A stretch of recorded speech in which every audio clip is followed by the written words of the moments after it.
Hello friends, कैसे हो आप सब। उम्मीद करती हूँ कि आप सब लोग बहुत अच्छे होंगे। पूर्ण दिव्य चैनल में एक बार फिर से मैं दिव्या आप लोग का बहुत बहुत स्वागत करती हूँ। दोस्तों, आज के वीडियो में हम लोग महाशिवरात्रि पर भगवान भोलेनाथ की पूजा कैसे करें और कथा का श्रवण करेंगे। उम्मीद करती हूँ कि ये शिवरात्रि संबंधित कथा आप लोग को जरूर पसंद आएगी। वीडियो थोड़ा सा भी पसंद आए तो वीडियो को लाइक कीजिएगा, शेयर कीजिएगा। चैनल पे पहली बार विजिट करें तो मेरे अन्नपूर्णा दिव्य चैनल को जरूर सब्सक्राइब कीजिएगा। यहाँ पे हिंदू धर्म से जुड़ी कथा कहानी आप लोग को सुनने को मिलती रहेगी। तो चलिए फिर शुरू करते हैं।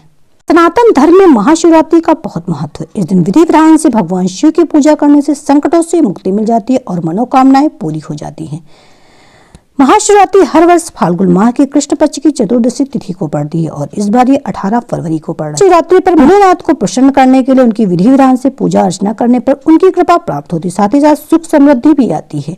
तो आइए जाने कि महाशिवरात्रि पर पूजा कैसे करें। सूर्योदय से पहले उठे और स्नान के बाद स्वच्छ वस्त्र पहने, पूजा स्थल की सफाई करें और गंगा जल से उसका छिड़काव करें। दूध, दही, शहद और गंगा जल से स्नान कराएं। बेलपत्र, फूल, दीप और अक्षत से भगवान शिव की पूजा करें।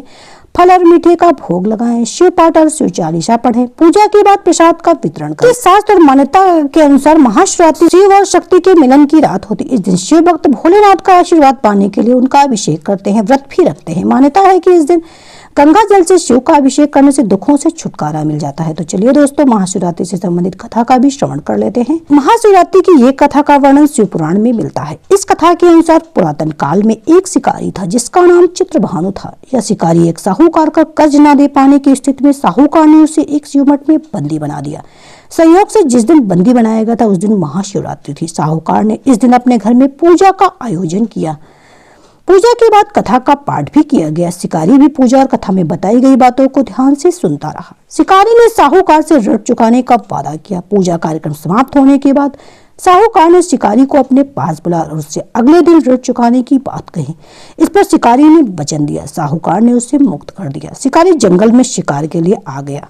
शिकारी की खोज में उससे रात हो गई। जंगल में उसने रात बिताई। शिकारी एक तालाब के किनारे एक बेल के पेड़ पर चढ़कर रात बिताई। बेलपत्र के पेड़ के नीचे एक शिवलिंग था जो बेलपत्र से ढक चुका था। इस बात का शिकारी को कुछ भी पता नहीं था। आराम करने के लिए उसने बेलपत्र की कुछ शाखाएं तोड़ी। इस प्रक्रिया में कुछ बेलपत्र की पत्तियां शिवलिंग पर गिर पड़ी। शिकारी भूखा प्यासा उसी स्थान पर बैठा रहा। इस प्रकार से शिकारी का व्रत भी हो गया। तभी गर्भिणी हिरणी तालाब पर पानी पीने के लिए आई। शिकारी ने धनुष पर तीर चढ़ाकर हिरणी को मारने के लिए जैसे ही कोशिश की वैसे हिरणी बोली, मैं गर्भ से उसी बच्चे को जन्म दूंगी। तुम एक साथ 2 जीवों की हत्या करोगे, यह उचित नहीं होगा।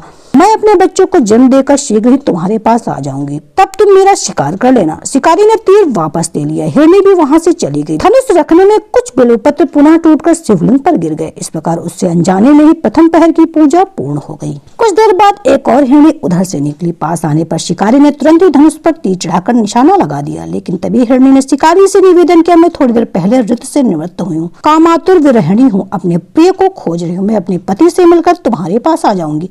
शिकारी ने इस हिरणी को भी जाने दी। इसी तरह रात्रि का आखिरी पहर भी बीत गया। इस बार भी उसके धनुष से कुछ बेलपत्र शिवलिंग पर जा गिरे। इस प्रकार उसके द्वारा दूसरे पहर की पूजा प्रक्रिया भी पूर्ण हो गई। इसके बाद तीसरी हिरणी दिखाई दी जो अपने बच्चों के साथ उधर से गुजर रही थी। शिकारी ने धनुष उठाकर निशाना साधा। शिकारी तीर को छोड़ने ही वाला था कि हिरणी बोली कि मैं इन बच्चों को उनके पिता को सौंप कर लौट आऊंगी, मुझे अभी जाने दे। शिकारी ने ऐसा करने से इनकार कर दिया। उसने बताया कि 2 हिरणी को मैं छोड़ चुका हूँ। हिरणी ने कहा, शिकारी मेरा विश्वास करो, मैं वापस आने का वचन दे दी हूँ। शिकारी को हिरणी पे दया आ गई और उससे भी जाने दिया। उधर भूखा प्यासा शिकारी अनजाने में बेलपत्र की पत्तियां तोड़कर शिवलिंग पे फेंकता रहा। सुबह की पहली किरण निकली तो उसमें एक मृग दिखाई दिया। शिकारी ने खुश होकर अपना तीर धनुष पर चढ़ा लिया। तभी मृग ने दुखी होकर शिकारी से कहा, तुमने मुझसे पूर्व आने वाली 3 हिरणियों और एक बच्चे को मार डाला तो मुझे भी मार दो। देर ना करो क्योंकि ये दुख मैं सहन नहीं कर सकता हूँ। मैं उन हिरणियों का पति हूँ। ये तुमने उन्हें जीवन दान दिया तो मुझे भी छोड़ दो, मैं अपने परिवार से मिलकर वापस आ जाऊंगा। शिकारी ने उसे भी जाने दिया। सूर्य पूरी तरह से निकल आया था और सुबह हो चुकी थी। शिकारी से अनजाने में ही व्रत, रात्रि जागरण, सभी पहर की पूजा और शिवलिंग पर बेलपत्र चढ़ने की प्रक्रिया पूरी हो चुकी थी। भगवान शिव की कृपा से शिकारी का हृदय बदल गया। शिकारी का मन निर्मल हो गया था। कुछ ही देर बाद शिकारी के सामने संपूर्ण मृग परिवार मौजूद था ताकि शिकारी उनका शिकार कर सके, लेकिन शिकारी ने ऐसा नहीं किया और सभी को जाने दिया। महाशिवरात्रि के दिन शिकारी द्वारा पूजन की विधि पूर्ण करने के कारण उसे मोक्ष प्राप्त हुआ।